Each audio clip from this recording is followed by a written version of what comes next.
Dear Amihan Stories presents Pregnant at First Night. Written by Luna Margaret. Anak ng patatas! Mariin na bulalas ni Dahlia. Pagka-off at pagkabulsa niya kasi sa kanyang mobile phone, ay nakita niyang nakikipagtukaan na sa kung sinong lalaki si Gemma. Bagong kakilala niya ang huli.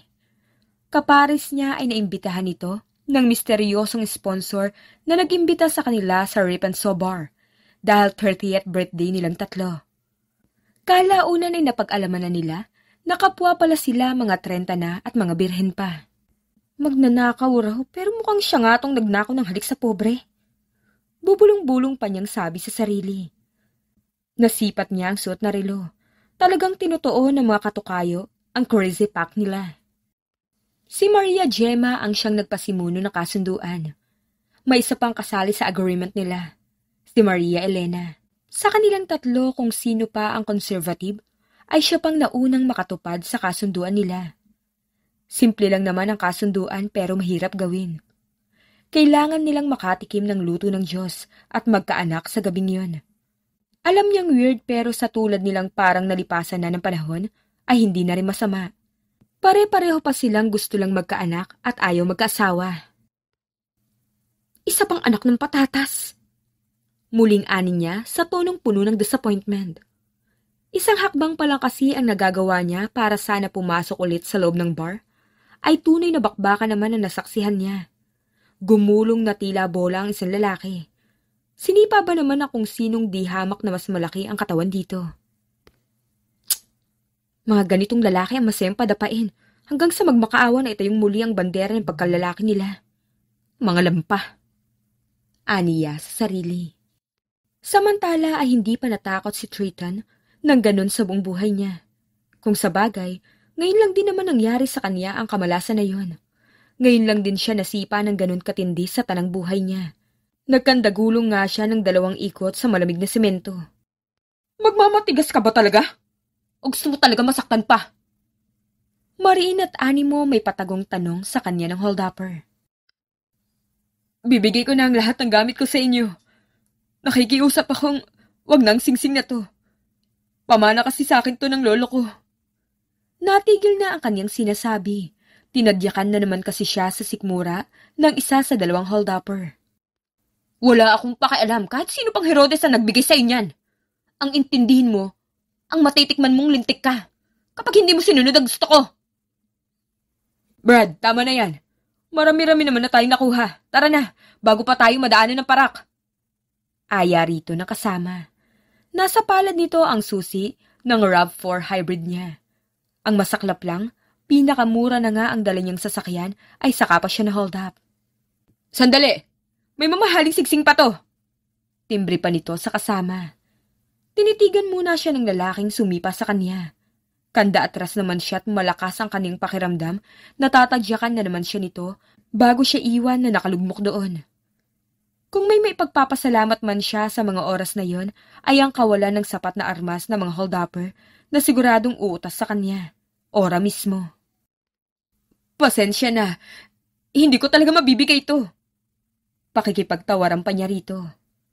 Nanlilisik ang mga mata na inangat ng lalaki sa ere ang isang binti nito. Pormang sisipain na naman siya. Otomatikong napauklo na lamang siya at mariin na napapikit. Hinintay na lang niya ang muling paglapat ng swelas ng sapatos nito sa kaniyang katawan, na nakakapagtaka naman na hindi nangyari. Hinoldap niyo na nga sa dilim, dinala niyo pa talaga sa liwanag, mang hindi makontento.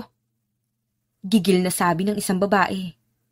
Sa tulong ng mga street lights sa lugar na yon, ay nasaksihan niya ang ginawa ng babaeng nakamulatan niya. Ito na ang nagtuloy ng tadyak na pakakawalan sana ng lalaki. Pagkasipa ng babae sa gulugod ng holdupper, ay otomatikong napaluhod ang huli. Pagkaluhod ay agad sumampa ang babae sa kandungan nito. Saka matinding knee strike na ang ginamit nito sa baba ng kalaban. Bumulagta na sa semento ang lalaki pagkatapos na matikman ang buong puwersang knee strike. Ang babaeng nakataktik boots pa ang siyang maliksing sumalo ng ulo ng lalaking tinuhod nito, bago yung tuluyan na mabagok sa semento. Nakatunga nga ka lang talaga, na hindi mo naisip na mababagok ang ulo nito. Sabi ng matapang na babae sa kanya. Gulat man ay binuka niya ang bibig para sana magsalita pero walang lumabas na boses mula kay Triton. Ay... Hindi pa nga niya sinusubukan ulit na magsalita, ay napatunganga na naman siya. Tinakbo kasi ng astig na babae ang isa pang lalaki na humold up sa kanya. Sa pagkakataon na yon ay mas nagulantang na siya. May baril pala ito. Pinaputok nito yon sa mga gulong ng sasakyan niya. Walang mintis. Umekis sa gitna ng kalsada ang RAV4 niya. Nakaawang na lamang ang labi na natigalgal si Triton sa nasaksihan. Nanatili siya sa kinasasalampakan at sa tingin niya'y mapupugto ang hininga niya sa kaba para sa kaligtasan ng babaeng ngayon naman ay matapang na tinakbo ang pinaghintuan ng sasakyan niya. Samantala, pagkatapos ng bakbakan ay nakangiwing nakatingin lang si Dahlia sa biktima. Maraming salamat, pulis ka pala. Anang lampang lalaki na tinulungan niya. Napailing na lamang siya. Lampa talaga ang unang salita na naisip niyang ipanlarawan sa lalaking ito, kahit napakataas naman ito. Lanky, 6 feet tall, Triton de la Rama raw ang pangalan, CEO of De La Rama Holdings. Ayon sa kasamahan niyang pulis na dumampot sa mga humold up dito, ang De La Rama Holdings daw ang owner ng mga supermarkets na DNR, na sandamakmak ang branches sa bansa. Wala yon, trabaho ko yon. Simpleng sagot niya. Tinanguan niya ito. Sa susunod mag-ingat ka. Lalo at ganyan na CEO ka pala. Wala ka bang bodyguard? Hindi naman ako VIP para magkaroon pa ng bodyguard na susundan lang ako sa lahat ng oras. Nagkibit na lang siya ng balikat bilang tugon. Sinulyapan niya ang suot na relo pagkatapos. Halos 4:00 na ng umaga, sa kanya lang naalala ang crazy pack. Ako palang VIP sa ating dalawa. Walang ano-ano'y ani Dahlia. Ha? Kumunot ang noon ni Triton sa labis sa pagtataka. Technically, ay ako ang VIP sa atin kasi niligtas kita. Meaning may utang kang dapat na bayaran sa akin. Taas baba ang mga kilay na turan niya sa kaharap na CEO. No problem. Magkano ba ang gusto mo? Hep? Maagap na inawat niya ang pagdukot na gagawin nito. Kunot noon na sinalubong siya nito ng tingin. Seriously, wala naman talagang problema, officer. Maliit na bagay ang pera sa nagawa mong pagliligtas sa akin. Hindi naman sa binibili ko ang prinsipyo mo o ang uniform mo. Pero nauunawaan ko naman lahat ng tao ay kailangan ng pera. Tinakpan niya ng kanyang palad ang bibig ng lalaki nang matigil na ito sa paglilitan niya. Make me pregnant, tonight. Yun ang hihin kong kabayaran sa'yo. Saka seryoso niyang saad sa lampang CEO. Otomatikong namilog ang mga mata nito sa narinig mula sa kanya. Sa kabilang banda ay hindi makapaniwala si Triton sa kanyang narinig. Ang papasukan nga niyang butas ay hindi niya alam kung paano pasukin. Ang buntisin pa kaya ang isang pulis? Napapangiwi na talaga siya sa napasukan na sitwasyon magmula pa kanina. Marahas din siyang napapalunok habang mataman niyang pinakakatitigan ang baril ni Dahlia na iniwan nito sa bedside table. Dahil naliligo ito sa mga oras na yon. Hindi yan puputo kung tititigan mo lang. Untag sa kanya ni Dahlia. Nilingon niya ang babaeng pulis. Mas marahas siyang napalunok nang mapagtanto niyang nakatapis lamang ito ng tuwalya. Ibinalik na lamang niya ang mga mata sa baril. Iniisip ko lang kung bakit mo napiling maging pulis, gayong isa kang babae. Hindi na nahiyang isinaboses si Triton ang katanungan na kanina pa naglalaro sa isipan niya. Oo na, tinanong lang din niya yon para bilhin ang oras. Mas magtatagal sila na mag-uusap ay mas mainam para sa kanya. Lahi kami ng mga pulis. Matinding impluensya yata ang ganong kaalaman na ang lahat halos sa pamilya niyo, pare-pareho ng propesyon. Simpleng tugon nito.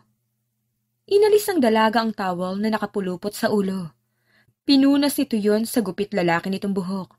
Tahimik na pinanood lamang niya ito. Sa bagay, sabi nga, huwag mong i-underestimate ang power ng influence. Oo, at kung ang nabasa ko naman ang ibibida ko sa'yo, ang sabi roon, ang influence raw ay leadership. Anang babae, nilapitan ng baril na nasa mesa. Dinampot nito yon. Maybe, dahil nga napapagaya ka. Komento niya. Aha? At sa ating dalawa, hindi ba't ako ang leader ngayong gabi? Dahil ako nagdala sa'yo rito, kahit ikaw nagbayad ng kwartong to. Ha? Nagtatakang tugon niya. Matamis na nginitian siya ng babaeng pulis, at sa nagbibirong tono ay tugon nito. Sabi ko, ako ang leader sa ating dalawa ngayong gabi, dahil sa hawak kong to. Napaatras siya nang itutok ng dalaga sa kanya ang hawak nitong baril. Naiakyat niya pa sa kinauupuan na kama ang mga hita nang itutok ni Dahlia ang baril sa gitnang parte niya, kung saan naroon ang ibon na nabibigyang laya lang na lumipad kapag nahawi ang ulap. Dahlia, wala sanang ganyang biro at baka pumutok yan. Uy! Mula sa panginginig ng kanyang labi ay nagkiskisan ang mga ngipin ng binata nang malakas na tumawa ang pulis. Nakakainis. Alam niyang nagbibiro lang ang babae pero takot na kaagad siya, kaya yun, at otomatikong pinagtawanan na siya nito. Sa susunod, aralin mo ang mga basic na bagay, kahit para lang sa self-defense. Hindi ka puputokan ng baril ng taong may hawak nun, kung ang daliri niya ay nakalabas sa trigger. Minwestra sa kanya ng babaeng pulis ang sinabi. Nakalabas nga ang daliri nito sa trigger ng baril. Pero malay ba naman niya sa mga baril? Ito ang pulis sa kanilang dalawa at hindi naman siya. Natural lamang na ito ang magbigay ng mga ganong info sa tulad niya. Gaano man ka-basic yon gaya ng sinabi nito kanina. Hindi ko naman kailangan aralin yan. Saka nagkataon lang talaga yung nangyari kanina. Depensa niya sa sarili.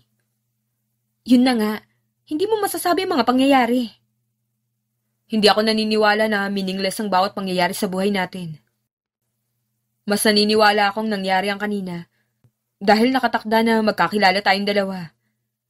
Nakatakda na ikaw ang magligtas sa akin dahil pilit na kinukuha ng mga yun yung singsing na ibinigay sa akin ng lolo ko. Minwestra niya ang suot na kwintas kung saan ginawa niyang pendant ang singsing na kanyang tinutukoy. Pagak na natawa ang babaeng pulis. Sa gulat ni Triton ay nilapitan siya nito. Hinila ang suot niyang kwintas, saka pinagmasdan ang singsing na naroon. Kanda atras tuloy ang ulo niya dahil nagulat siya. Paano ay nakaharap siya sa flat namang dibdib ng babae, pero kahit flat yon ay dibdib pa rin yun. Oo nga pala, ano bang meron sa singsing na to, bukod sa galing to sa lolo mo? Loko ka, iisa lang ang buhay natin. Kapag nasa ganong sitwasyon ka na, gaano mang kahalaga sa iyo ang material na bagay, ibigay mo na, kaysa naman masaktan ka pa. Natigilan siya. Ang singsing na to, napakahalaga sa akin. Para to sa babaeng pakakasalan ko. Mumultuhin ako ni lolo kapag naiwala ko to. Aniya na makabawi. Hagalpak na tumawa na naman ang babae. Sa sandaling panahon na nakasama niya at nakilala ang babaeng pulis, ay hindi na niya mabilang kung ilang beses siya nitong pinagtawanan. Hindi niya tuloy maiwasan na kabahan. Sa napipintong magaganap sa kanila ay di hamak na mas lalo siyang pagtatawanan ng babae kung malalaman nitong nakatungtong siya sa ganong edad na nananatili siyang birhen. Kung sa bagay, nabanggit naman ito sa kanya na birhen pa rin ito, kaya bahala na. Sige na, maniniwala na ako mumultuhin ka ng lolo mo pag naiwala mo yung singsing na yan. Nakangising sabi nito sa kanya. Tutal kailangan ko rin namang maniwalang mabubuntis mo ako ngayong gabi. Pagkasabi nun ng babae, ay inalis na nito ang pagkakabuhol ng towel sa sariling katawan. Tumambad sa kanya ang dalawang medyo flat na burol. Mahihirapan na sanang huminga si Triton nang bigla siyang bigyan ng hangin ng babaeng pulis. Oo, hinalikan na nga siya nito sabay dahan-dahan na siyang hiniga sa kama. Mahigit 1 buwan ang mabilis na lumipas. Nasa pinto pa lamang ng bahay nila si Dahlia ay tila may humalukay na sa sikmura niya nang dahil sa mabangong amoy ng tinapa. Gabi na at hindi siya nagmeryenda kaya talagang gutom na siya. Naghugas siya ng mga kamay. Mamaya na lang siya magpapalit ng damit at kakain na muna siya. Natakam na kasi siya nang makita niyang nakahain na sa mesa ang mamantikang fried rice na may toyo, tinapa, itlog at kamatis na sausawan at may pakbit pa. Oh, nariyan ka na pala. Sakto naman na naluto ko na yung dapat ay ikaw nagluto para sa agahan natin kanina umaga. Anang Kuya Delta niya sa kanya. Siyang sulpot nito, naka-apron pa. May bit-bit itong pitsel na namamawi sa lamig. Masama nga ang pakiramdam ko kaya hindi ko kaya magluto. Pangangatwiran niya sa nakatatandang kapatid. Pero alam mo namang minsan lang tayo nakukumpletong 4 dito sa bahay. Sabad naman ang isa pa niyang kuya na si Dalton. Kadarating lang din ito. Naka-uniform pa na tulad niya nang dumulog sa mesa. Gusto mo yatang magpakita sa'yo ang nana at tata. Kabilin-bilinan pa naman nun minsan, kahit isang beses, magsabay-sabay tayong kumain. At huwag hayaan na hindi yun mangyari. Napasimangot si Dahlia. Hindi man niya inaasahan ay biglang sumagi sa isip niya ang kaparehong salita mula sa lalaking nakasiping niya. Mahigit 1 buwan na ang nakararaan. Ipinilig niya ang ulo. Pilit niyang binaliwala na lamang ang kung anong sumingit sa isip niya. Sorry naman. Hayaan niyo. Babawi na lang ako sa susunod na narito si Kuya Devin. Aniya. Ang tinutukoy niya ay ang isa pa niyang kuya. Kailangan niyang bumawi sa mga ito. Ipinangako rin kasi nila sa isa't isa na minsan talaga dapat ay magsabay-sabay silang kumain. Hindi nila kasi masasabi. Baka bukas makalawa, makapag-asawa na ang isa sa mga kuya niya. Nang makaupo na siya sa harap ng hapagkainan, ay agad siyang sumubo ng pagkain gamit lamang ang kanyang kamay. Para sa kanya, hindi naman ginagamitan ng kutsara ang ganong ulam. Animo lalaki pa na itinaas ni Dahlia ang isang paa sa upuan. Magana siyang sumubo, ngunit para lamang magulantang pagkatapos. Pagkasubo kasi niya sa fried rice na may kasamang tinapa at kamatis, ay mabilis na napatakbo siya sa lababo, saka doon ay sumuka ng sumuka. Ang pagduwal na naawat niya kaninang umaga sa tulong ng candy ay ngayon natuloy. Aba, Dahlia, anong nangyari sa'yo ha? Nandidilat na tanong ng Kuya Delta niya. Masama ang pakiramdam mo kaninang umaga, tapos ngayon naduwal ka. Parang may kakaiba sa bunso natin ah. Kuya Delta? Sabi ng Kuya Dalton niya sa pabirong tono. Hindi siya makapag-react. Wala naman siyang maisuka kundi kulay dilaw na likidong mapait lang.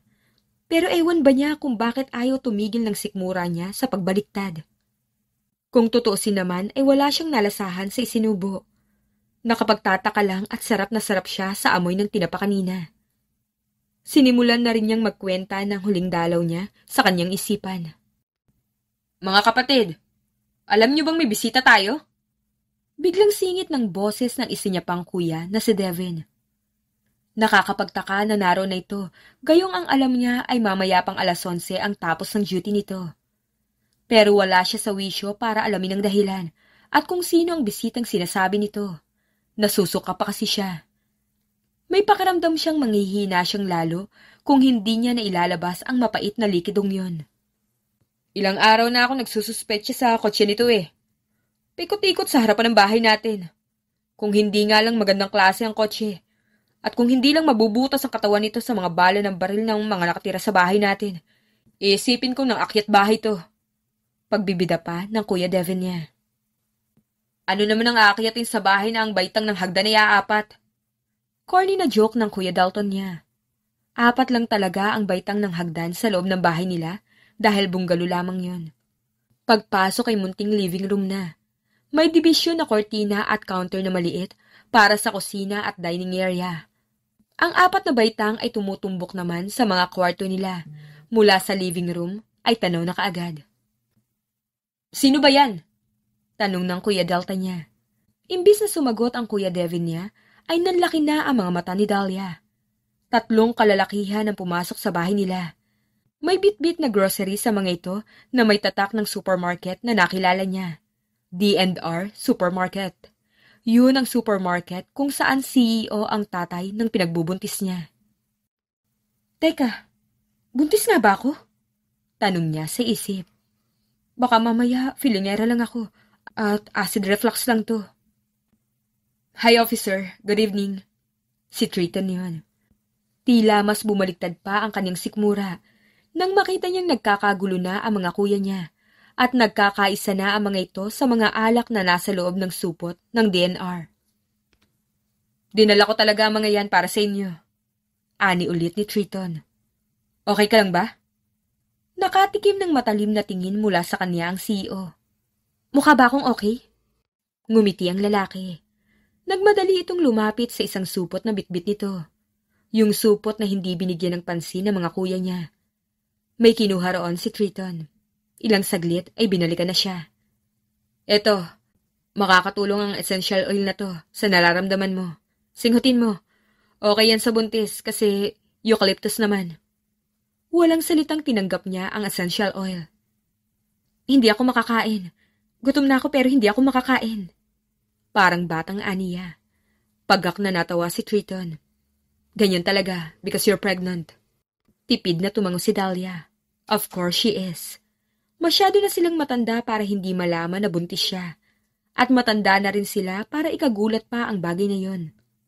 Silang dalawa ang may ginawang milagro, kaya nararapat lamang na alam nila ang resulta nun. Isa pa, siniguro naman niyang makakabuo sila. After all, yun ang purpose niya. Pero ang rason sa pagparoon nito ngayon sa bahay nila ang hindi niya maunawaan at wala sa usapan nilang dalawa. I'm pregnant. Alam natin pareho to. Ginawa ko ang lahat ng posisyon na napanood ko. Kasi hodang magpatiwarik ako para lang mabuo to. At dapat ko pa bang ipaalala sa'yo na halos lahat ay ako ang kumilos? Kaya ano't naririto ka? Anong kalokohan yan? Litanya niya. Itinuro niya ang mga bitbit nitong groceries. Kailan mo pa ako natuntun? Kailan mo pa minamanmanan tong bahay? Tanong niya pa rito. Teka, isa-isa lang ang tanong, Dahlia. Anang lampa na CEO sa kanya. Pagkatapos ng gabing yun, alam kong mabubuntis kita. Kaya may karapatan man siguro ako ipahanap ka. Before approaching you again after that night, hindi ba't mas okay naman na kilalanin ko muna ang mga kuya mo? And what's wrong with those goodies? Lahat naman ng tao na bumibisita sa ibang bahay may bitbit na pasalubong. Tumaas ang isang kilay niya. Humalukip-kip siya. Ayusin mo lang. Sa inis niya ay umisi si Triton. Yung ngiti nito na noong unang beses niyang makita ay hindi niya akalain na magdudulot ng kilabot sa sistema niya. Sa ikalawang pagkakataon, dapat ba na maalarma na siya at ganun pa rin ang idinulot ng ngiting yun sa kanya? Nandito nga ako sa harap mo ngayon para ayusin to. Para ayusin ang kung anong dapat na ayusin. Anong klaseng pag-ayos tong ginagawa mo? Muling kastigo niya rito. Kinuha niya ang baril na nakasukbit sa kanyang bewang. Inikot-ikot yun sa daliri niya pagkatapos.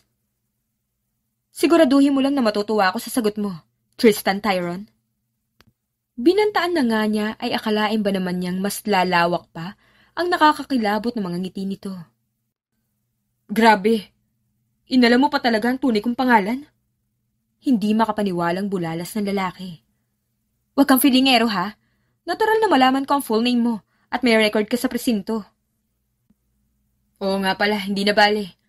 Hindi na mahalaga yan sa taong namamanhikan. Taas baba ang mga kilay na sambit ng binata. Nagsalubong naman ang mga kilay niya. Anong namamanhikan? At tila sagot sa katanungan niya ay biglang may sumulpot na isang sopistikadang ginang. May ngiti ito sa labi at bigla na lamang siyang niyakap. May hawak itong pamaypay at amoy mayaman. Nako, talaga palang pulis ang mamanugangin natin, Greg. Anang may edad na babaeng yumakap sa kanya sa lalaking nilingon nito. Nice to meet you, Iha. Sabi naman kay Dahlia nang nasisiguro niyang tatay ni Triton. Magkamukha ang dalawa. Lihim na napangiwi siya. Hinuhuli niya ang tingin ni Triton, ngunit sadyang iniiwasan na siya nito. Sa inis niya, lumabas pa ito ng bahay. Same here po. Napipilitan na tugon na lamang niya sa mga matatanda. Oh, yan na pala sila. Ang bilis. Gusto ko yan. Nagpapaypay na ani ng mami ni Triton. Gamit ang tiniklop na nitong pamaypay, tinulak nito ang mister. Inginuso ang mga kalalakihan na may bitbit na mga stainless tray. Talaga yatang may pamamanhikan ng magaganap sa gabing yun. Obvious naman kasing ulam ang laman ng mga tray na yon. Pagkatapos ng grocery bags, tray naman. Mababango ang mga ulam. Daig pa nila ang nagpa-catering. Perfect! Sobrang perfect kahit biglaan ang lahat, Iha! Masiglang wika ng mami ni Triton. Umawang ang labi niya. Magsasalita sana siya pero hindi pa pala roon magtatapos ang pagkagulantang niya.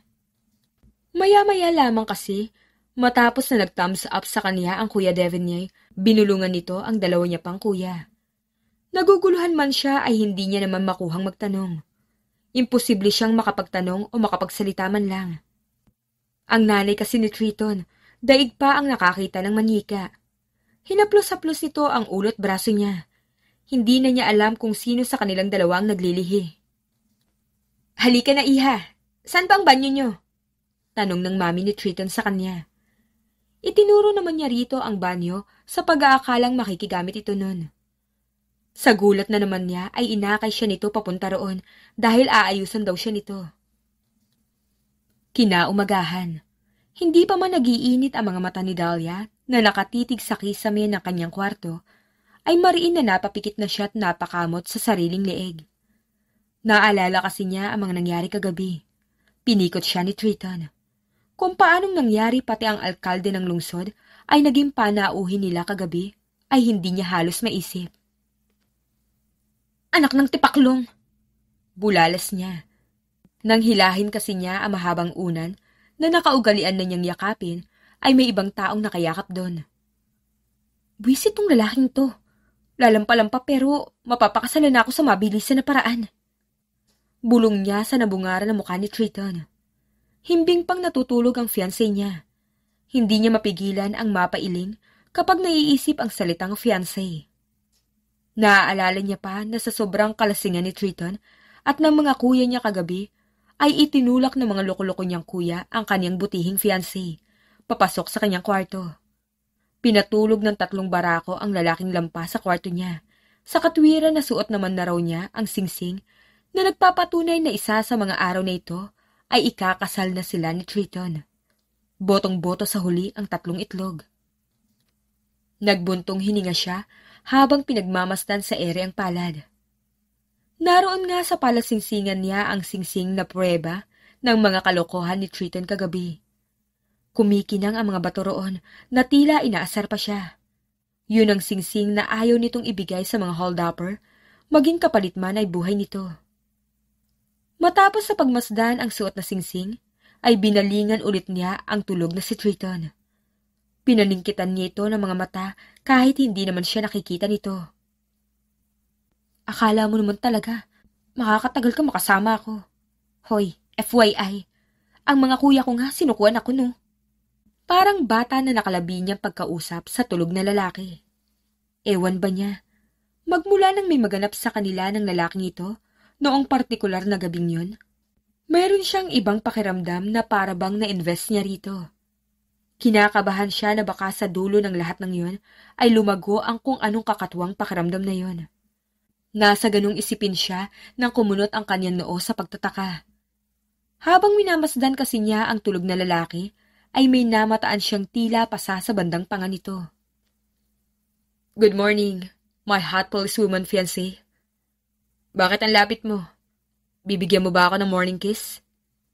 Napamulagat siya sa biglaang pagdilat at pagsasalita ng lalaki. Pero ang mas nakapagpagulat sa kanya ay ang morning wood nito. Late na nang mamalayan niyang halos nakadagad na pala siya kay Triton. Tumutusok na sa bandang puso niya ang sandata nito. Good morning. Kandautal na tugon niya, pero buti na lang at pulis siya. Pwede siyang mag-inat na animo barakong lalaki.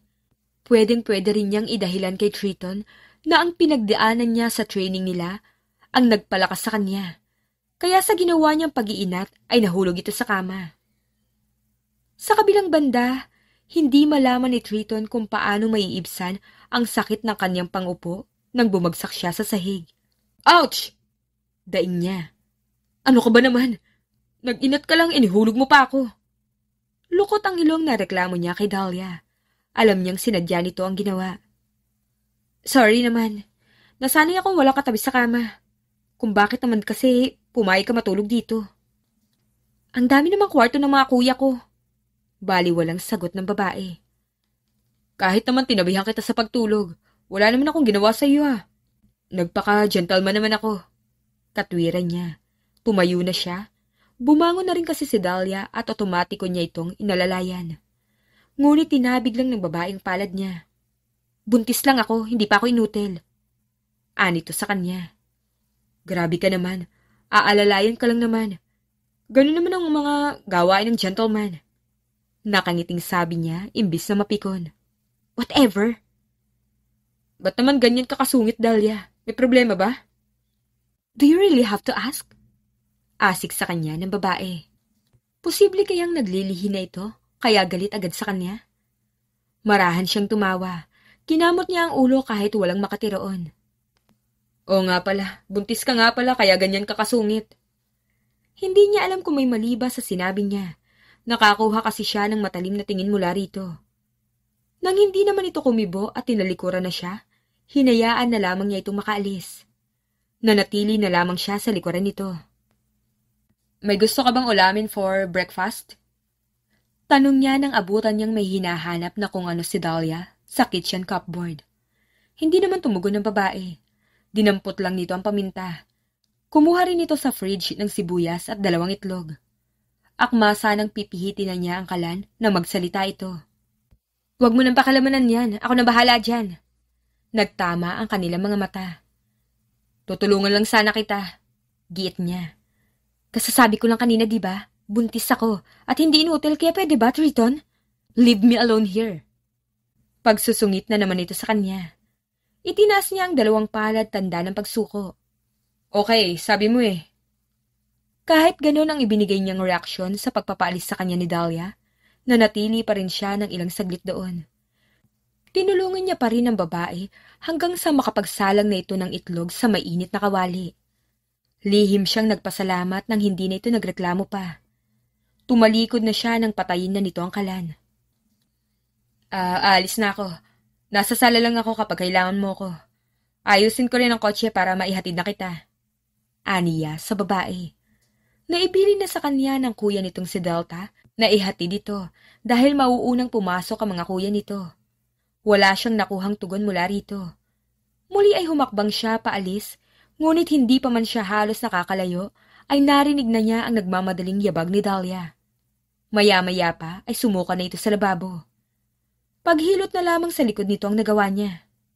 Buti pala sinadya kong bagalan ng hakbang ko. Biro niya sa pinakamatapang na babae na nakilala niya. Sa kabilang banda, kung may magpapaamin man kay Dahlia sa mga sandaling yun, ay hinding-hindi niya aaminin na may kung anong mainit na humaplos sa kanyang dibdib nang dahil sa sinambit na yun ni Triton. Nagkatitigan sila sa salamin na nasa kanilang harapan, kaya malinaw niya pang nakita na sinsero ang lalaki sa sinabi. Itinaboy niya ito kanina, kaya wala siyang karapatan na mag-guilty pagkatapos. Hindi rin naman bagay sa kanya. Sige na, iwan mo na ako rito. Kaya ko ng sarili ko. Sabi niya sa lalaki sa malamig na tono. Okay, I'll just wait for you outside. Kung gutom ka at may gusto kang kainin, sabihan mo lang ako. Napasimangot na lang siya nang maiwan siyang mag-isa. Sa pagsimangot na lang talaga niya idadaan ang lahat. Kesa naman aminin niya sa sarili na kinikilig siya. Hindi ka kinikilig, Maria Dahlia. Imahinasyon mo lang yun. Pangungumbinsi niya sa sarili. Hindi niya yata matanggap na kinikilig siya sa isang lampa.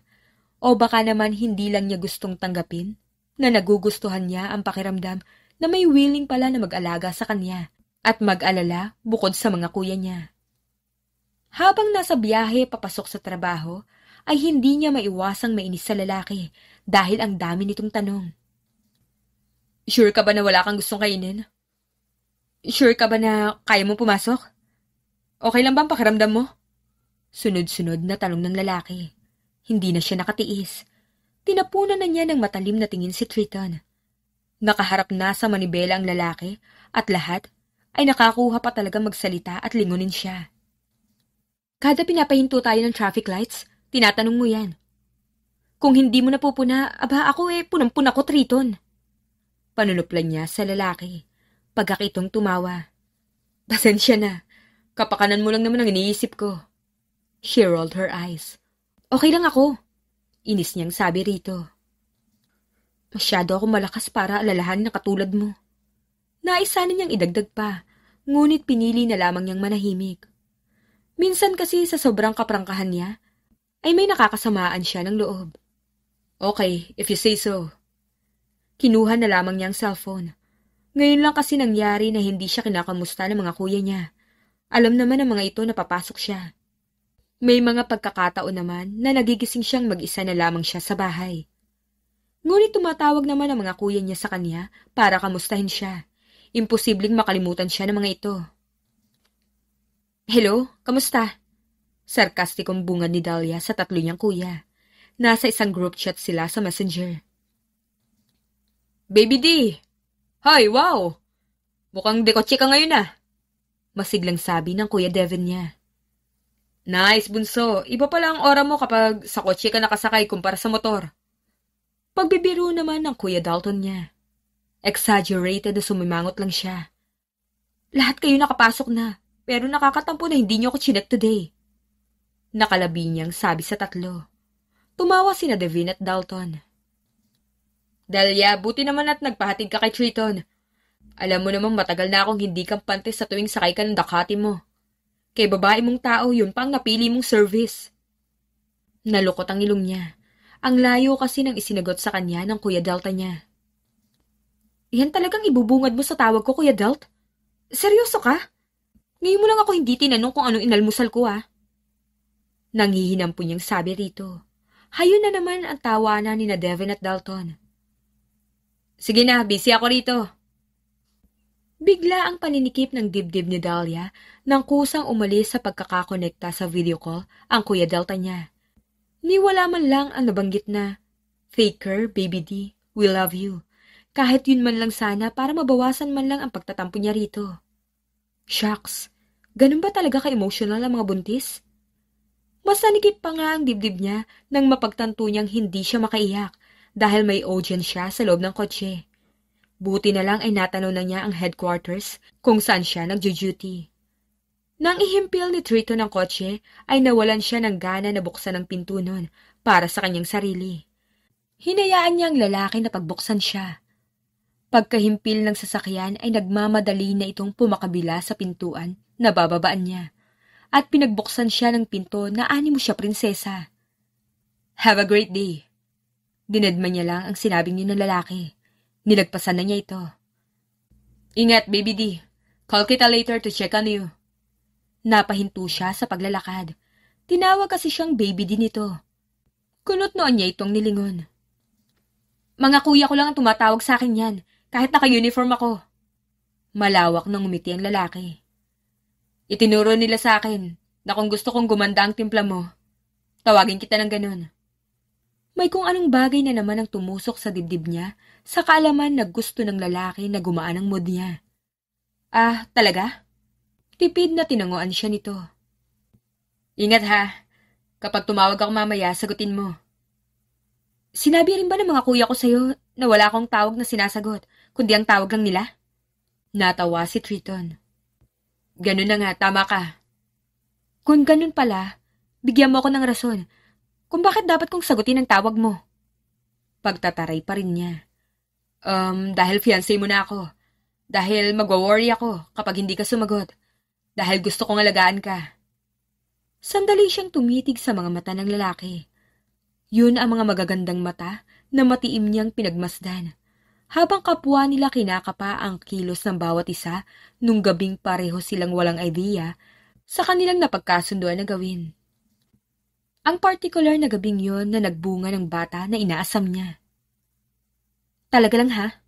Sarkastiko niyang tugon.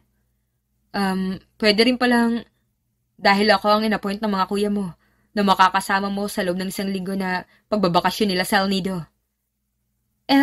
Ano? Gulat na bulalas niya. Nagkibit ng mga balikat si Triton. Magbabakasyon daw sila sa El Nido.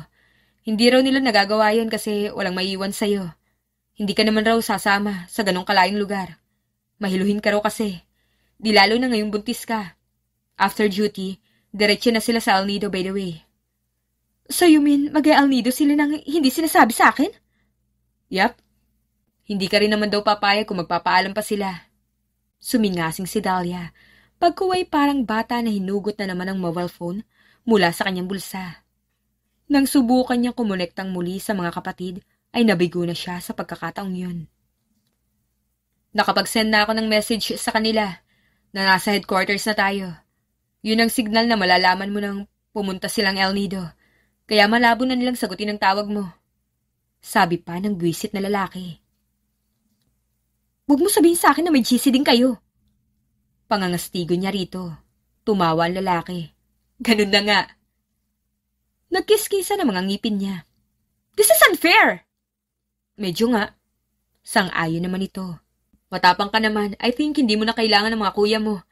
Kaya mo naman protektahan ang sarili mo. Sabi ko nga sa mga kuya mo, iniligtas mo ako sa tiyak na kapahamakan. Pinanlisikan ng mga mata ni Dahlia ang lalaki. Iba pa rin na narito sila. Iba pa rin ang alam kong nandyan lang sila para protektahan ako sa bahay. Iba pa rin pag alam kong mabilis silang makakarating kapag kinakailangan ko sila. Paano na yan ngayon? Malapit na siyang mag-hysterical. Fiancé mo ako, lalaki ako. Oo, may mga pagkakataon na duwag ako. Pero sigurado naman na alagaan kita. Makakaasa kang gagawin ko ang lahat para protektahan ka. Kung ganun, simulan mo nang magdasal ngayon pa lang. Banta niya rito. Tanging pagbabanta lamang ang magagawa niya dahil sa totoo lang, nagigilty na siya sa tuwing sinusungitan si Triton. Kalalabas lang niya mula sa headquarters para sana magmerienda nang nabungaran siya ni Prima, isang street sweeper. Uy, narinig ko ang chismis ah! Bati nito sa kanya. Ang totoo ay wala siyang kadikit sa mga kasamahan niyang pulis. Noon pa man na nag-aaral siya, hindi na siya lapitin ng mga kaibigan. Sa kasalukuyan ay wala siyang maituturing na malapit na kaibigan, kundi mga kuya niya, at itong si Prima. Ang huli ang siyang nakakausap niya tuwing morning break nila. Sa labas siya ng presinto nagmemerienda, kaya nakilala niya ang masipag na babaeng tagalinis ng kalsada. Ang dami talagang chismosa sa presintong yan. Paberong tugon niya sa babae. Humagikhik si Prima. Itinabi nito ang tangan na walis saka naupo sa tabi niya. Hinatid ka raw kaninang umaga na mapapangasawa mo. Kumuha siya sa binuksan na puto seko ng babae bago niya ito tinugon. Akala ko naman yung tungkol sa pagbubuntis ko na nakarating sa'yo. Malakas itong suminghap. Buntis ka? Gulat na bulala si Prima. Bumuka pa lang ang bibig niya para magsalita, ngunit nagulat siya sa biglang pagyakap sa kanya ng babae. Grabe, congrats! Bulong sa kanya nito. Salamat. Nangingiting sabi niya rito. Hindi siya sanay sa ganong affection mula sa iba, ngunit natutuwa siyang may ibang taong masaya para sa kanya. Nako, tama pala ang chismis na mayaman na mapapangasawa mo. Wow, ang daming foods na ipinapasok sa presinto. Biglang bulala si Prima. Nang sundan ng mga mata niya ang tinutukoy nito, na mataan niya ang kaparehong tagpo sa bahay nila kagabi. Tila may umarkila ng catering service at sa pagkakataon na yon, sa presinto naman, kung saan siya nagjo-duty ang handaan. Napaka-OA talaga. Pumalatak na lang na sabi niya, saka nagmarcha patungong presinto. Huy, sama ako! Makikikain din ako! Habol ni Prima sa kanya. Hinayaan lang niya ang babae. Kakain din naman siya. Ang lagay ba ay ang mga kasamahan niyang mga bundat na pulis lang ang makikinabang sa pa-foods ni Triton? Pinadala yata yun ng tatay na magiging anak niya para sa kanya. Ang tatay na magiging anak niya, nahayon lang naman at kakatext lang sa kanya ng, "It will po." May kasama pang emoji na umiiyak at nakangisi. Kung hindi ba naman mapangisi ang puso niya ay ewan na lamang niya. Kinagabihan, sa bahay ni Dahlia ay naroon na naman si Triton. Pinaninindigan niya ang pangako sa mga kuya nito. Yun nga at nakaluhod siya ngayon para tanggalan ng sapatos ng babae. Wala siyang pakialam kahit magmukha siyang alila. Gusto niya itong pagsilbihan. Ipagluto mo ko. Utos sa kanya ng babae. Ha? Ipagluto? Pag-ulit niya sa sinabi nito, narinig niya yon at naniniguro lang siya. Mula sa pagtatanggal ng suot nitong sapatos, ay tinapunan siya ng tingin ng babae. Oo, ipagluto mo ko. Kung ano makita mo sa ref, pwede na yon. Basta makakain lang ako bago matulog. Pero kanina bago tayo umuwi, inaya na kita kumain na. Ang sabi mo, busog ka pa. Iba yung kanina sa ngayon.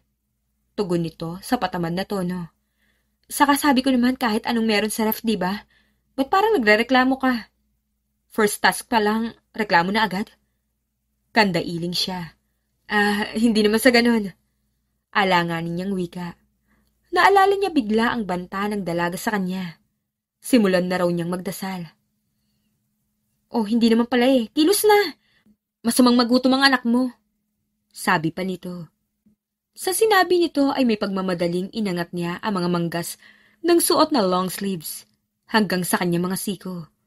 Tinanggal niya rin ang 3 botones sa ohales para lumuwag ang damit ng konti at makakilos siya ng maayos. Heto na, mahal kong policewoman. Gagawin ko nga pala ang lahat para sa'yo. Para sa inyo na magiging anak natin.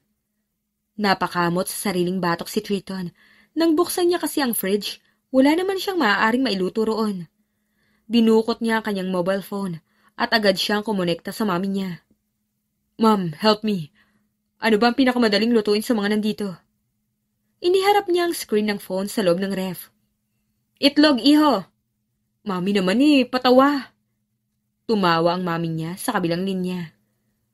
Ang sabi mo kasi pinakamadali sa'yo naman talagang pinakamadaling lutuin sa mga yan. Napaisip si Triton. Oo nga naman. Bakit nga ba papahirapan niya pa ang sarili niya gayong itlog ang pinakamadaling lutuin sa mga nakikita niya roon? Sa bagay, hindi ko gustong hayinan ng processed food si Dahlia. Hindi rin naman ako marunong magluto. Itlog lang talagang pwede kong lutuin dito, Mommy. I told you, pwede mong lagyan ng kamatis ang eggs.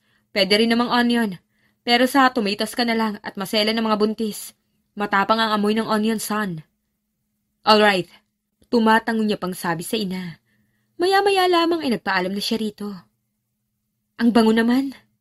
Nakangiting nilingon niya si Dahlia. Nakapag-shower na pala ito. Itlog lang naman to, officer. Mga anong oras pa yung matatapos? Naghihikab na tanong ng babae.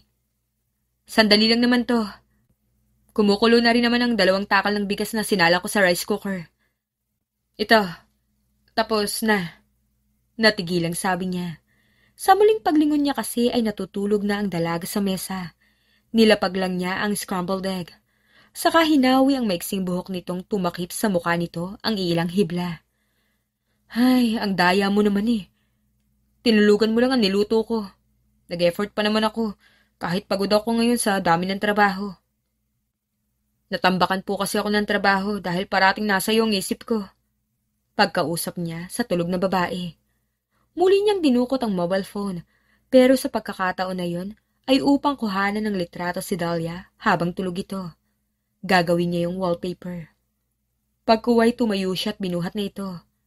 Ililipat niya ang babaeng pulis sa kwarto nito. Ang sarap naman ng itlog mo, Triton. Sa gulat niya ay biglang bulong ng tulog na si Dahlia. Ramdam niya ang pag-iinit ng mga pisngi niya. Umabot ang pag-iinit na yon hanggang sa mga tenga niya. Napanaginipan na yata nito ang itlog na niluto niya. Napakapilya mo naman talagang pulis ka kahit sobrang tapang mo. Napakamudi mo rin madalas. Ina-under mo ako palagi. Pasalamat ka, maganda ka. Aniya sa natutulog na babae. Nailapag na niya ito sa kama. Ilang sandali niya pang pinagmasdan ng babae. Nang mapagtanto niyang himbing na talaga ang tulog nito, ay inayos na niya ang comforter sa katawan nito. Good night. Dream of me. Huwag ang itlog ko. Natatawang bulong pa niya bago nagpa siyang iwan ito roon. Mahirap na at may pakiramdam siyang kung magtatagal pa siya roon, ay siguradong hihimukin niya ang sarili na makahalik man lang dito. Hindi pa naman din siya nakaka-move on sa gabing kinuha nito ang pagkabirhen niya.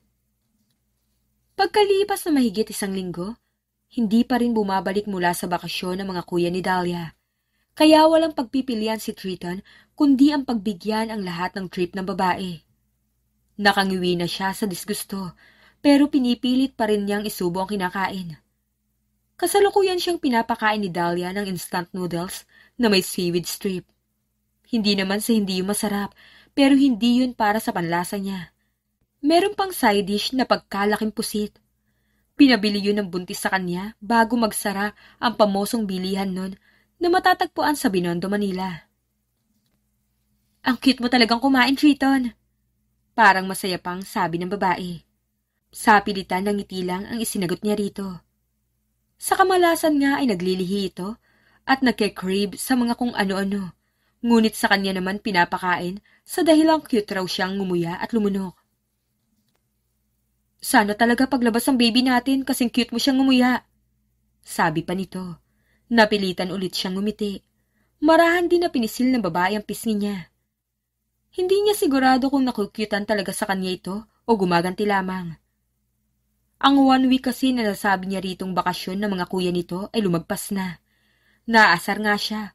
Wala sa usapan nila ni na Delta na lalagpas sa mga ito ng 1 linggo. Naawa siya sa magiging ina ng anak niya. Miss na nito ang mga kuya. Kaya nga sinusumpong na ito. Matinding sampol na nga ang sumpong ang ngayon pinagdaraanan niya sa mga kamay nito. Sana'y kamukha mo. Gwapo ako pero mas gusto kong makuha ang ganda at tapang mo. Nang makaraos sa laman ng kanyang bibig ay tugon niya. Sinundan niya yon na malawak ng ngiti. Hindi niya alam kung guni-guni lamang ba niya, pero parati na lang kasing tila natutulala ang babae sa tuwing ngingitian niya ito, sa ganung paraan. Yun ang dahilan kung bakit madalas niya itong ngitian. Sa tuwing natutulala kasi si Dahlia, ay naiisip niyang affected ito sa presensya niya. Good sign yun, hindi ba? Maganda ako? Nagagandahan ka sa akin? Parang hindi makapaniwalang tanong nito.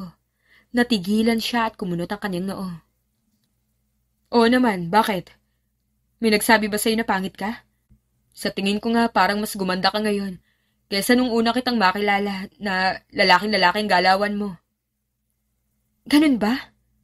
Parang hindi pa rin makapaniwalang sambit ni Dahlia. Nahimas pa nito ang sariling pisngi. Kailan nga ba yung sinasabi ng mami mo na dapat na ako mag-dress? Soon. Sabi ni Ma'am between 12 to 18 weeks of pregnancy. Ay, dapat na pala ako mag-ayos ng bakasyon ko sa trabaho. Alang babae. Ha? Bakit? Is there something wrong with you? Meron eh.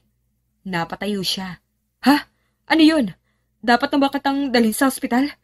Gusto mo bang bumalik tayo kay Doktora Milan agad? Sunod-sunod na tanong niya na may pag-aalala ang tono. Natawa ang babae. Hindi na natuloy ang mga susunod niya pang sasabihin. Naudlot yun sa tunog ng doorbell. May inaasahan ka mang bisita? Kunot noong tanong sa kanya ng babae. Bahagyang nag-isip siya. Parang meron. Ah, yung laundry service. Kumontak ako nang kukuha ng labada natin. Wait, I'll just check it. Sa kabilang banda ay naipilig na lamang ni Dahlia ang sariling ulo nang maalala niyang ang CEO na kasama niya sa bahay na yon ay hindi na halos tumatao sa opisina nito. Inuubos na halos si Trito ng oras sa kanya. Minsang naalimpungatan pa nga siya ng madaling araw ay nakita niya ang lalaki na nasa harap ng laptop nito.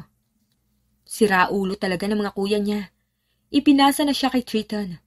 Enjoy na enjoy ang mga ito sa El Nido. Ang lalakas ng loob na mag-extend na parang walang trabaho at kapatid na iniwan sa Maynila. Officer, untag ni Triton sa naglalaro niyang diwa. Ito nga pala si Prima. Prima? Bulalas niya. Ganon din naman ang reaksyon ni Prima nang makita siya. Nagyakap pa sila na animoy napakatagal na nilang hindi nagkikita. Samantalang kahapon lamang ay magkachismisan sila sa harap ng presinto dahil daily routine nila yon. Magkakilala kayo? Nagtatakang tanong ni Triton. Oo naman! Si Prima ang sumagot. Isa tong si Dahlia sa mga pulis na naka-duty roon sa headquarters kung saan ako nagwawalis. Aba, ikaw palang napang-asawa nitong si Dahlia ha? Akalain mo? Yeah, small world. Nakilala ko tong si Prima through... Ay oo, Miss Odessa. Putol ni Prima sa sinasabi ng lalaki. Wait nga, Sir Tritz. Akala ko ba may relasyon kayo ni Miss Odessa? Paano naging kayo nitong si Chief D?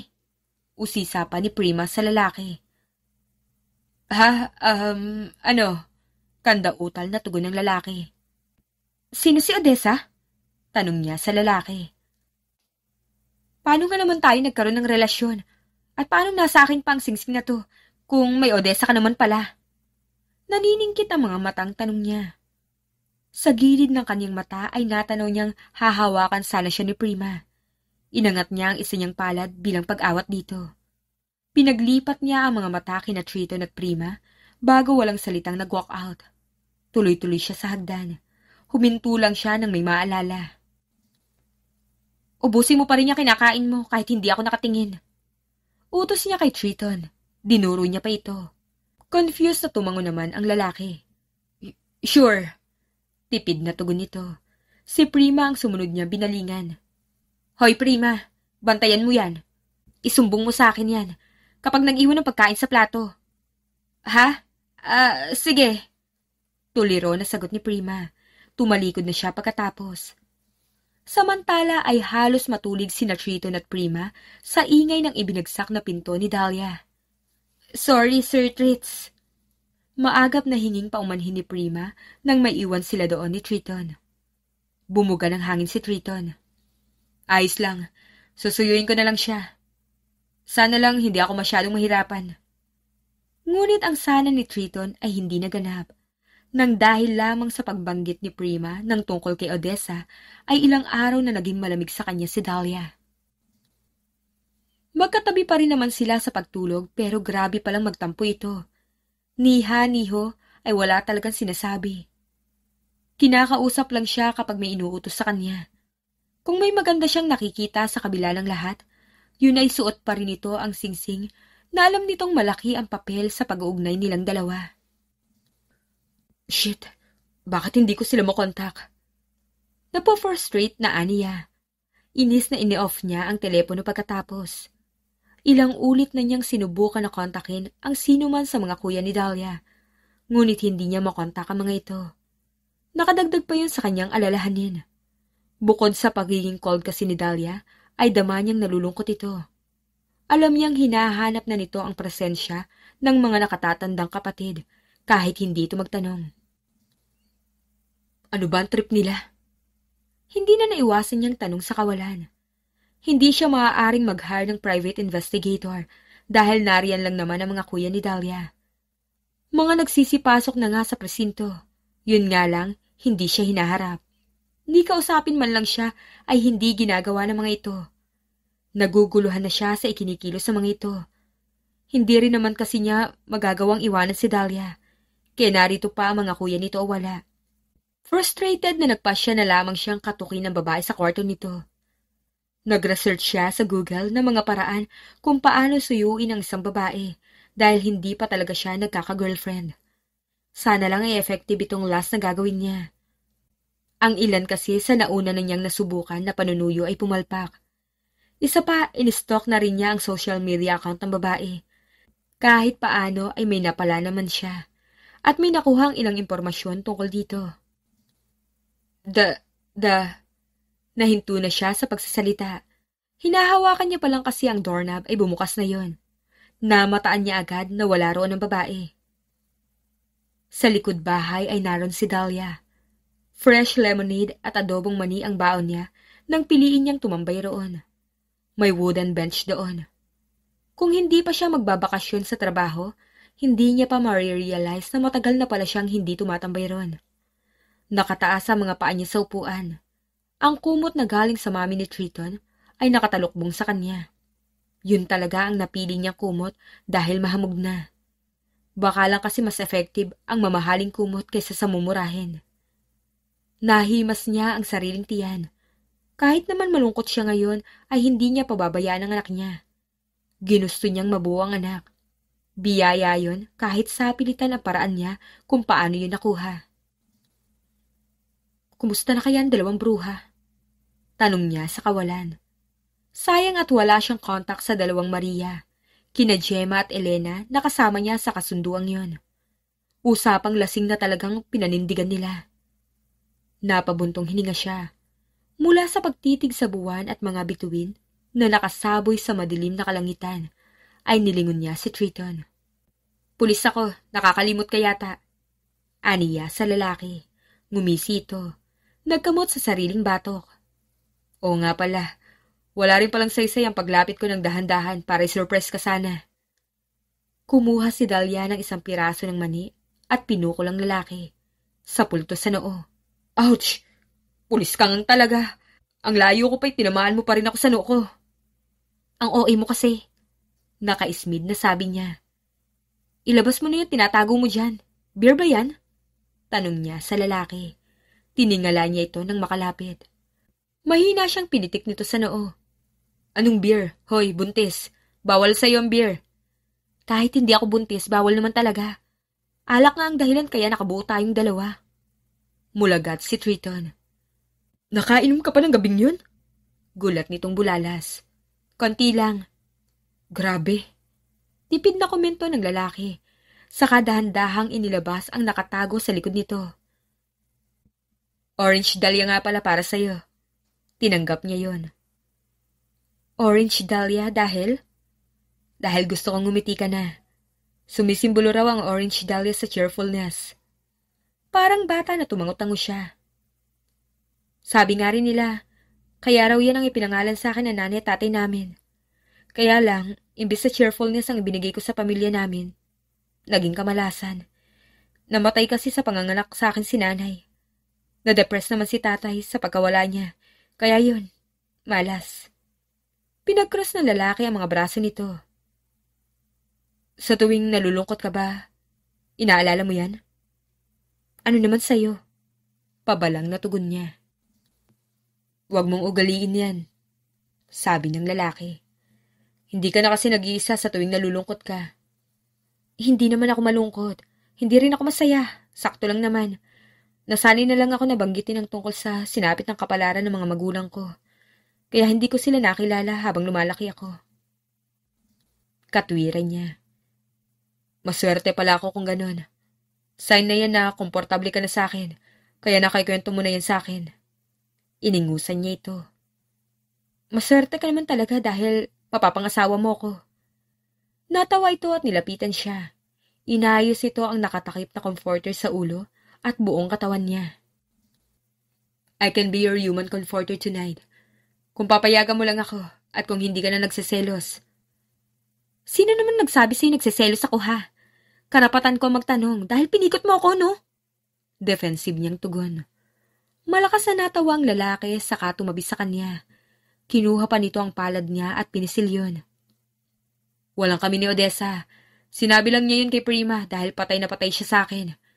Ako na raw kasi ang pinakamabait na lalaki na kilala niya. Humilig siya sa balikat na lalaki. Mukhang ikinatuwa yun na lalaki, lalo na nung hinayaan lang niya itong pagsiklupin ang mga palad nila. Tila sa pagpapaubaya niyang yun ay nag-usap na rin ang kanilang mga puso. Sandali silang nawalan ng kibo. Insektong panggabi, mabining hangin at mga pintig lamang ng mga puso nila ang maririnig. Sige na nga, hindi ko na siya pagseselosan. Nakaka-relate naman ako sa kanya eh. Ikaw rin naman ang pinakamabait na lalaki na kilala ko. Aniya para basagin ang katahimikan. Oo, huwag ka na magselos. Hindi naman makaka-relate si Odessa kapag sinabi ko sa kanya, ikaw ang babaeng gusto kong makasama at pakasalan. Pinanindigan mo na talaga ako ha? Nakangiti ng tugon niya.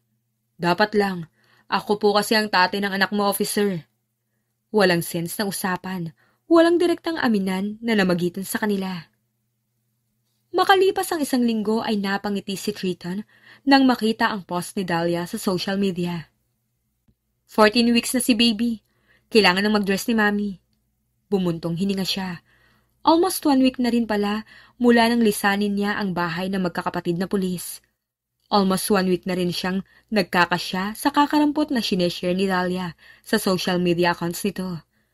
Katulad na lamang ngayon, wala pang picture ang post.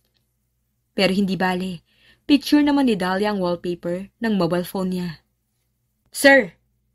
Mula sa pagkakayuko sa kanyang telepono, ay kunot noon na nagangat ng tingin si Triton. What? May problema po tayo. What is it? Inis niyang tanong sa isa sa kanyang male assistants. May babae po kasi nag-eskandalo sa baba, sir. Hindi po siya maawat ang security team. Fiancé niya raw siya. At kayo lang daw po ang makakapigil sa ginagawa niyang pagla-live. Sir, nire-review nila ang DNR ng naka-live at kung ano-ano kasiraan ang sinasabi nila. Habang tinatahak niya kung saan matatagpuan ang sinasabi ng kanyang assistant, ay lumalakas ang kutob niyang si Dahlia, ang babaeng nag-eskandalo. Simple lang, ang lakas kasi ng pintig ng kanyang puso sa mga oras na yon. Pumipintig lang ang puso niya sa ganong paraan sa tuwing nariyan sa malapit si Dahlia. Sinasabi ko na nga bang ikaw matatagpuan ko rito? Ani yan ang makita ang babae. Sinasabi ko na nga ba't yun lang ang dapat kong sabihin? Susugod ka kagad dito eh. Natawa siya, walang eskandalo, walang live, walang hiyang puso niya. Naglulumikot nang makita ang babaeng itinatangi na nakasuot ng bestida, pero mukha pa rin siga. O ano, wala ka pa rin bang sasabihin sa nakikita mong pagsusuot ko ng dress? Hoy, ikaw may gawa ng bukol na to sa tiyan ko. Tapos ngayong unang araw ng pagsusuot ko ng dress, wala ka? Anak ka talaga ng patatas oh. Ako pa talaga nagpunta sa'yo. Ikaw na nga tong basta lumayas sa bahay pagkatapos mong mamikot. Walang prenong pagtatalak ni Dahlia. Nanatiling nakatulala lamang siya sa babae. Sino ba naman ang hindi matutulala? Halos 1 linggo niyang hindi nakita si Dahlia, tapos ay heto ito. Nasa harapan na niya. Nakadress pa at naka-hairpin. Malayong malayo sa Dahlia na nakasuot ng tactic boots at matapang na hinarap ang mga humold up sa kanya. Kaya pala may pasayang mukha mo nung gabing pinikot mo ko dahil sa mga kuya ko. Oo. Kandautal niyang tugon. Imbis na kaawaan ay pinamayawangan pa siya ng babae. Diyos ko, akala ko pa naman ikaw na tong namikot sa akin. Yun pala, ikaw pa napikot ng mga magagaling kong kapatid. Pagkatapos, sadya nila akong iniwan sa'yo para i-testing kung matatagalan mo ko. Yeah. Tanging nasabi niya sa kawalan na masabi. Bakit hindi mo na lang ako binigyan ng tip? Nasabay-sabay palang plano na magpapakasal yung 3 na yun. Kaya ako iniwan sa'yo. Ayun, nakaayos ng kasal nila tapos tayo no. Maghihintay pa dahil hindi pwedeng sukob. Hindi ko na yata alam ang tungkol sa kasal na yan. Ang alam ko lang, gusto lang ni Kuya Delta na maiwan ka sa akin para masanay ka. Nawawala raw kasi ang tapang mo sa tuwing wala sila. Na totoo naman. Nasaksihan ko kung paano ka binago ng mga araw na wala sila. Pinilit ko lang silang umuwi dahil hindi ko na kayang nakikita kong sobrang kalungkutan sa iyo, Dahlia. Sira ka pala eh. Bakit mas marunong ka pa sa akin? Si Einstein ka ba? What? Naguguluhan niyang sambit. Ano ba kasi ang sinasabi ni Dahlia? Ano ba ang ginagawa nilang dalawa ngayon? Nagtatalo ba sila? Para saan? Para sa ano? Dahlia, kung ang concern mo ay ang pagalis ko, I'm sorry. Umalis ako dahil usapan namin ni na Kuya Delta yun. Nakapag hindi kita natagalan and vice versa, lalayuan na kita. Pero hindi ibig sabihin na isusukuan na lang kita basta. Susukuan mo ako basta o ang anak mo sa akin? Magkaiba yun, Triton. Tila nang hihinakit na wika ni Dahlia. Pagaksyang natawa. Mabilis na kinuha niya ang mga palad ng babae. Inilapat niya yon sa kanyang mga pisngi. Dahlia, no. Dalawa ko kayong paninindigan. Dalawa ko kayong ipaglalaban. Dalawa kayong hindi ko susukuan. Kahit pa ba hindi mo naman ako mahal. Gago ka ba? Ano pa ang ginagawa ko rito kung hindi kita mahal?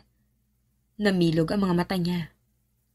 Well, I love you too. Inirapan siya ni Dahlia. Ang kapal ng mukha mo. Ikaw pa talaga nag-I love you too? Tumawa siya. Para matapos na to. Para maulit na ang gabing yun, officer. Nakakalimutan mo yata yun ang una't huling beses na nakatabi kita. Nahaplos at nahali. Bibig na ni Dahlia ang tumapos sa kanyang sinasabi. Buong puso naman niyang tinugon ang halik na maraming beses niyang pinanabikang maulit. Mahal na kita. Walang babaeng hindi magmamahal sa tulad mong napagtiisan ng tulad ko, Triton. Mahal na rin kita. Walang lalaking hindi mamahalin ng tulad mong focus sa goal, kaya tuwang-tuwa ko na ako ang nilapitan mo para makabuo ng bata ng gabing yun. Ako tuloy ang sinuwerteng makatikim ng langit, lupa at impyerno sa loob lamang ng isang gabi. Hagik-hik ni Dahlia ang pumuno sa kanyang tainga pagkatapos. Si Dahlia lang at ang pagtawa nito ang siyang nakikita ni Triton sa mga oras na yun. Hindi na niya alintana ang mga cellphone cameras na nakatutok sa kanila kanina pa. May nakikita pa pala siya. Si Dahlia habang nakaputing trahe de boda. May bitbit na white at yellow dahlias na siyang sumisimbolo sa happiness na naghihintay sa kanila pagkatapos ng kanilang kasal. Makalipas ang ilang buwan ay ipinanganak ni Dahlia ang isang malusog na batang lalaki na kamukhang kamukha ni Triton. Marahil ay dahil siya ang pinaglihihan ni Dahlia nung nagbubuntis pa lang ito. Hindi lang silang mag-asawa ang tuwang-tuwa, kundi maging ang mga kuya ni Dahlia at ang mga magulang niyang sabik na sabik sa apo. Hindi man tahimik ang buhay nila araw-araw, dahil wala nang ginawa si Dahlia kundi ang sermonan siya, ay hindi pa rin ipagpapalit ni Triton ang buhay niya kasama ito at ang kanilang anak. The End. Kung nagustuhan niyo ang aming istorya, ay huwag kalimutan na mag-like at subscribe. Mag-iingat po tayong lahat. Salamat!